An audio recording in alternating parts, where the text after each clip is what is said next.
Sir अपना परिचय बताइए।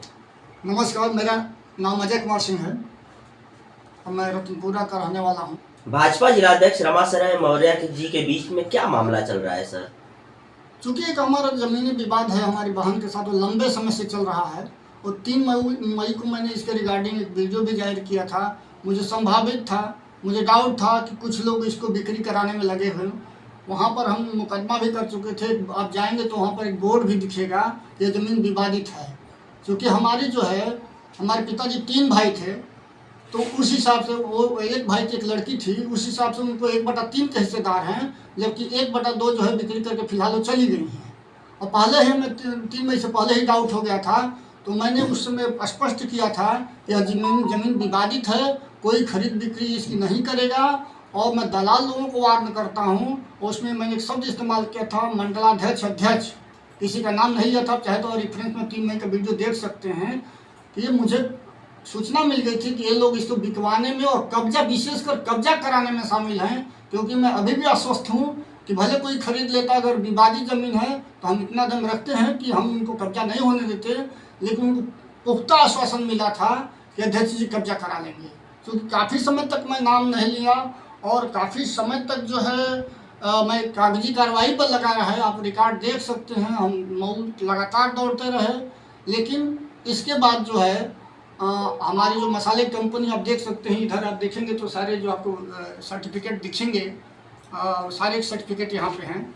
तो जब हम रजिस्ट्रार ऑफिस में थे उस समय जो है प्रायोजित छापे डाले गए। चूँकि FSSAI तो छापे डालती है, कोई बड़ी बात नहीं है, पहले भी आई थी, सैंपल उठाती हैं, कुछ त्रुटियाँ रहती हैं तो उसमें करेक्शंस होता है, लेबल्स में कुछ प्रोडक्ट में कमी रहती है, कोई बड़ी बात नहीं है। लेकिन जो प्रायोजित छापे रहते हैं वो पकड़ में आ जाते हैं। जो कंपनी चला रहा है 4-5 सालों से, तो उस पर जो है चीज़ें समझ में आ जाती हैं। और जो नाम हमें खुल के नहीं लेना था वो लेना पड़ा, क्योंकि चीज़ें जब स्पष्ट हो गई, हमें पता था कि जो हमारी ज़मीन लेने वाले हैं कमलेश पांडे जी लिए हैं, जय हिंद यादव जी लिए हैं, बिंदु अस्पताल वाले। तो ये चीज़ें हम पहले स्पष्ट कर लिया था, हमको पता था कि मैं कब्जा नहीं करने वाला। ज़मीन विवादित है, जब तक विवाद हल नहीं होता कोई क्रय विक्रय नहीं होगा। ये जाहिर सी बात है। आप रास्ते पर जाते हैं, एक सांप भी कोई बोल देता है भैया इधर एक सांप है, तो एक गड्ढा है, मत जाइएगा, गिर जाएंगे, तो लोग समझ जाते हैं। वहाँ तो बोर्ड लगा हुआ है, ज़मीन पर विवादित है, चाहे कोई भी मुकदमा हो, रुकना चाहिए था। लेकिन वर्तमान जो जिलाध्यक्ष जी हैं उनके वर्चस्व के कारण जो खरीदने वाले जो है वो खरीदे। और आपको बता दूं, इतने वीडियो होने के बावजूद भी खरीदार को आज तक सामने नहीं पड़े। हमने जो वीडियो दिया, स्पेशली उनको ज़्यादा बुरा लगा है जब मैंने एक फ़ोटो को राउंड करके दिया, उसमें बिंदु अस्पताल के 2 सदस्य भी हैं, उन्होंने जो है कोई मुकदमा नहीं किया और ये मुकदमा कर दिए। इनको लगता है कि सामाजिक छवि जो है केवल नेता की ही होती है, आम व्यक्ति की कोई छवि नहीं होती है। और हमारी पत्नी जो है तीर्थराज मसाले एंड फूड्स की जो है ये पार्टनर हैं, ऑथराइज सिग्नेचरी हैं, ये आके रोने लगी। तो ये अपनी व्यथा तो यही बता पाएंगी। हमारी जो है मेरे पे FIR डाला गया। ये तथ्य की और सबूत की बात करते हैं, कानून की बात करते हैं, नियम की बात करते हैं। आप लोग पूरा सोशल मीडिया सर्च कर लीजिए, कहीं भी अजीत सिंह के नाम से आपको कुछ मिलेगा, एक फ़ोटो भी नहीं मिलेगा आपको। वीडियो तो छोड़िए, फिर उनके ऊपर क्यों FIR किया गया? सरकार उसके लिए क्या कर रही है? आप लोग गूगल में सर्च करिएगा, 67 की धारा किसके लिए लगाई जाती है? पोस्टिंग ऑफ या ब्रॉडकास्टिंग ऑफ सेक्सुअल कंटेंट। तो ये सीधे सीधे वर्चस्व दिखा रहे हैं। और सोशल मीडिया पर कुछ लोग कमेंट कर दे रहा है तो उसको फ़ोन करके धमकी दिया जा रहा है। एक लड़के पर तो FIR भी कर दिए गए। तो इस तरह से जो है एक राजनेता सबके जन कल्याण के लिए होता है, किसी के मामले में टांग अड़ाने के लिए नहीं होता है। इसी चीज़ को लेकर इनसे जो लड़ाई अप्रोच थी वो परोक्ष हो गई, डायरेक्ट हो गई है। जहाँ तक मेरी पत्नी जी की बात है, इनकी क्या तकलीफ है यही खुद बताएंगे। तीर्थराज मसाले एंड फूड्स की MD पिछले लगभग 10-15 दिन से हमारे यहाँ ज़मीनी विवाद का जो भी सिलसिला चल रहा था, वो तो उसके बीच में मैं नहीं थी। एक्चुअली ये मेरे हस्बैंड का बैक टू बैक वीडियोस आना शुरू हुआ और तमाम चीज़ें हुआ, तो उसमें मैंने कहीं कुछ नहीं बोला, क्योंकि मुझे लगता था कि चलो कोई बात नहीं, ये ज़मीनी विवाद है, ये दो भाई और बहनों के बीच की बात है, तो उसमें हम लोग क्या बोल सकते हैं। लेकिन जब एक औरत के आन मन और शान की बात आएगी, जब उसके पति और उसके देवर के ऊपर एफआईआर दर्ज किया जाएगा जो कि बेबुनियाद है, वहां तो मैं स्टैंड लूंगी ना। मेरे परिवार के ऊपर कोई उंगली उठा देगा, मेरे पति को बिना बेवजह उसके ऊपर एफआईआर दर्ज करेगा और मैं चुप रहूं, तो फिर छतराड़ी कैसी जो चुप हो जाए। मैं स्टैंड तभी ली हूं जब उन्होंने अपनी सीमा पार कर दिया है। मेरे फर्म पे जो भी रेट पड़ा तो ठीक है, मैं भी उसको मानती हूँ, उनका अधिकार है, एफएसआई डिपार्टमेंट का अधिकार है, वो कभी भी आ सकते हैं, कुछ भी देख सकते हैं। बट रूल्स के हिसाब से उन लोगों ने कोई भी चीजें फॉलो नहीं किया है। और 4 घंटे कौन सा, हमारी कंपनी बहुत बड़ी लेवल की तो अभी तक है नहीं कि इतना 4 घंटे का वो लोगों ने यहाँ पे रेड किया। वो सिर्फ इसलिए कराया गया ताकि हम आनंद फानंद में वहां से आए, मऊ रजिस्ट्रार ऑफिस से हम आनंद फानंद में आए, हमारा सारा काम वहां रुक जाए और यहाँ इन लोगों के चक्कर में सब काम रुक जाए और वो लोग अस्वस्थ हो जाए कि हाँ चलो काम तो बन गया, अब आप जा सकते हैं। लेकिन उनको रोका गया कि आप रुको, तब तक रुको जब तक ये लोग ना आए। बट हमें भी एक्सपीरियंस हो गया है, 4 साल से हम भी कंपनी चला रहे हैं, हमें कमजोर समझने की कोशिश कर रहे हैं रमाश्रय मौर्य जी। उनको पता भी नहीं है जब औरतें आवाज उठाती हैं ना तो बहुत बड़े बड़े विनाश हो जाते हैं। आपका इतना जो कुछ भी सिलसिला था शायद आज तक कोई नहीं, सब दब के बैठ जाता था, चुप हो जाता था, क्योंकि सबको डर लगता था। समाज में औरतें कहाँ बोलती हैं, कोई बोलने देगा। थोड़ा सा आगे आगे आए कि पीछे से ये लोग लग गए, कैसे दबा दे, कैसे रतनपुरा में कोई औरत आगे बढ़ जाएगी, वो कैसे बोल सकती है, वो कैसे चल सकती है, कैसे 2 लड़के जो बहुत गरीबी से उभरे हुए हैं वो कैसे आगे बढ़ जाए। सारा वर्चस्व अपना ही चाहिए इन लोगों को, गरीब दुखिया लाचार किसी के नहीं है। ये लोग माफियाओं के साथ, भूमाफियाओं के साथ मिलके सारी जमीनें, मैं ही थोड़े ना दुखी हूँ। इस रतनपुरा में आप पता करेंगे तो बहुत बहुत सारे लोगों के साथ इन्होंने गलत किया है। हाँ, लोग, बहुत सारे लोग एक क्वेश्चन भी करेंगे कि आज आप क्यों कर रही हैं, इसके पहले क्यों नहीं बात किए। भाई आज वो मेरे से लगे हैं ना, हमारी छवि तो उन्होंने आज खराब करना शुरू किया, तो हम आज ही आवाज उठाएंगे ना।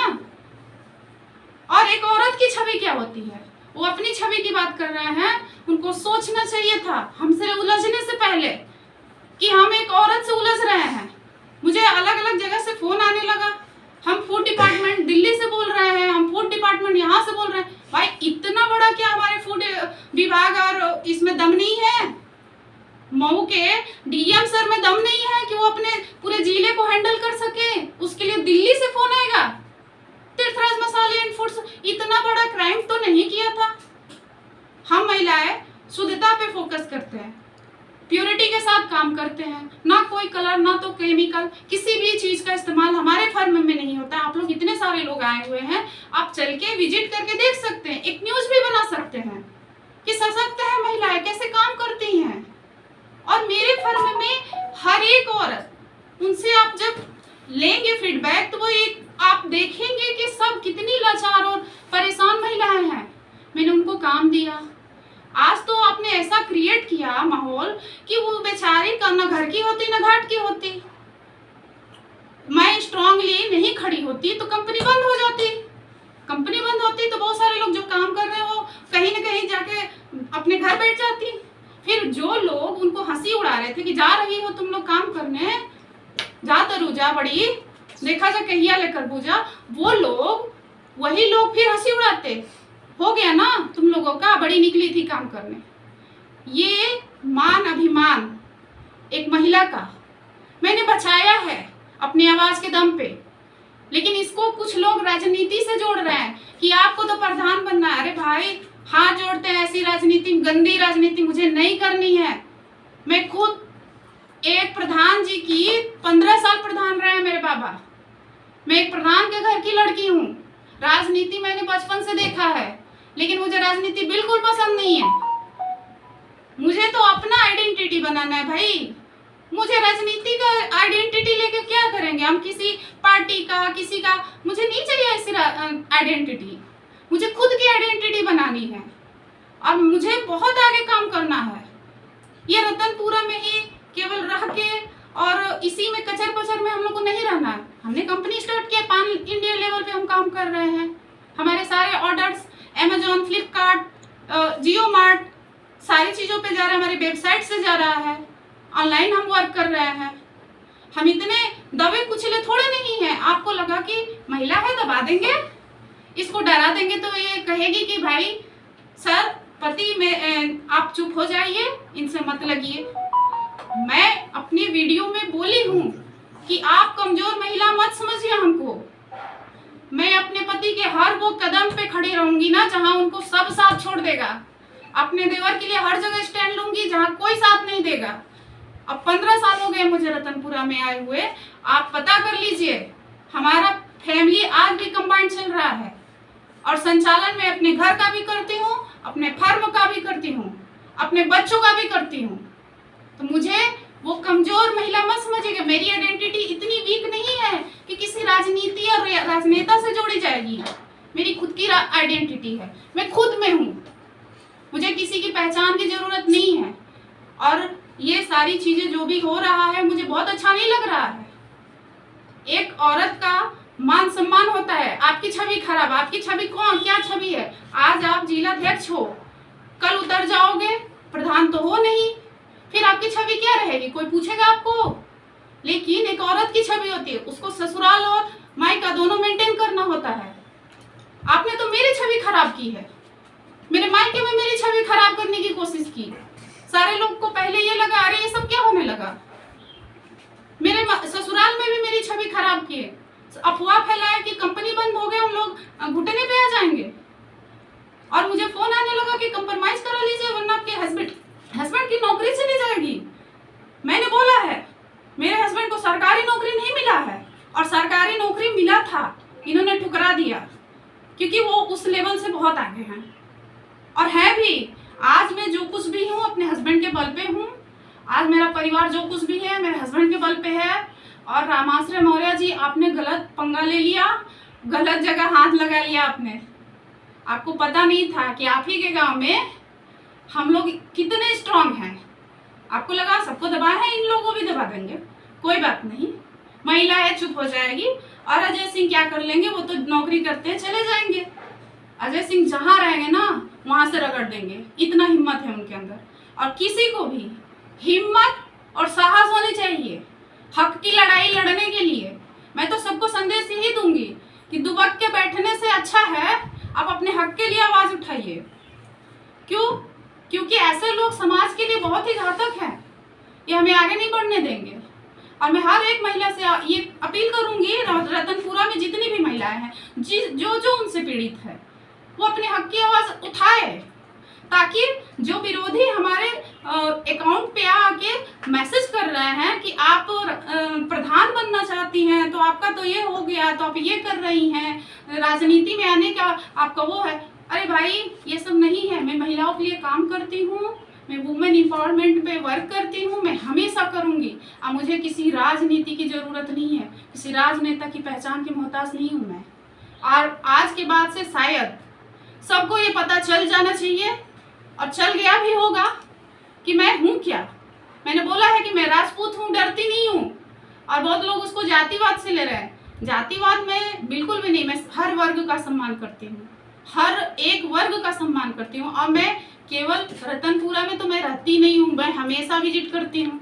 मैं बनारस में भी रहती हूँ, रतनपुरा में भी रहती हूँ, मैं उड़ीसा में भी रहती हूँ, मैं गुजरात में भी रही हूँ। अलग अलग स्टेट का एक्सपीरियंस है हमें अलग अलग लोगों का एक्सपीरियंस है। और चाहे जहाँ भी रहें अपनी पहचान बना के वर्चस्व का इस्तेमाल नहीं कर रहा हूँ।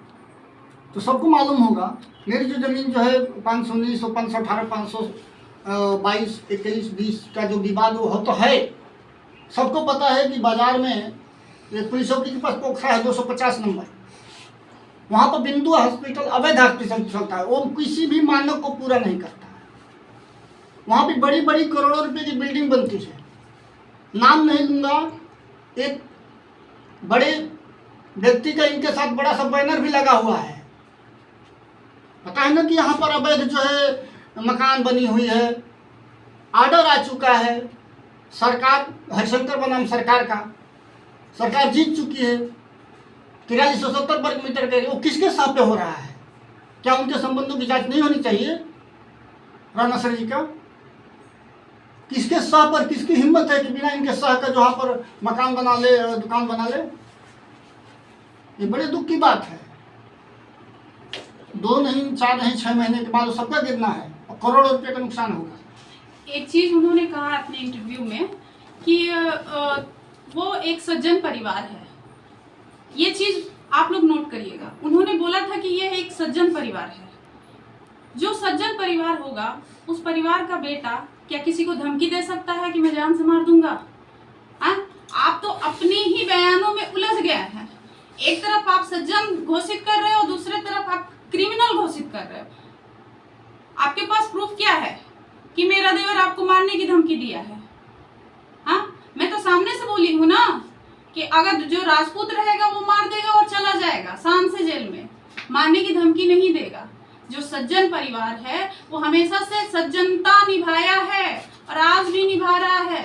रतनपुरा में हम लोग बहुत ही शांति से रहे हैं, लेकिन अशांति फैला दिया आपने। आप बोल रहे हो कि मैंने वो भेजा था, उनको प्रस्ताव भेजा था, या फिर मैंने अपना ये कि हाँ हम कुटी पे जाके अपना ये ले लेंगे, कसम खा लेंगे। अरे किसी के ऊपर आप FIR कर दो, उसको क्रिमिनल घोषित कर दो, अब भगवान की कसम खाने की बात करो, ये कौन सी बात हुई? आप तुरंत बोलो ना कि मैं चलो ठीक है मैंने कर दिया, मैं इसको खत्म करता हूँ। और आपको ये मुकदमा वापस लेना होगा ना मास्टर मौर्य जी, वरना आप कहीं के नहीं रहेंगे। मैं वार्न करती हूँ आपसे आज भी, आप मेरे पति और देवर के ऊपर लगाए हुए इल्जाम को वापस लीजिए, क्योंकि वो बेकसूर हैं, वरना ये बहुत आगे हो जाएगा बात। मैम आपका वीडियो वायरल हो रहा है, आप उसमें बोली हैं कि जिलाध्यक्ष जी जिस कुर्सी पे इस समय बैठे हैं उस कुर्सी के लायक नहीं, उस कुर्सी के नीचे बैठने के लायक नहीं जी। इसको लेकर के क्या कहेंगे? बिल्कुल, उनकी छवि इसी तरह की दिख रही है। आप देख रहे हैं वो जब इंटरव्यू दिए हैं तो वो कितने घबराए हुए हैं। एक औरत के सामने वो झुक गए।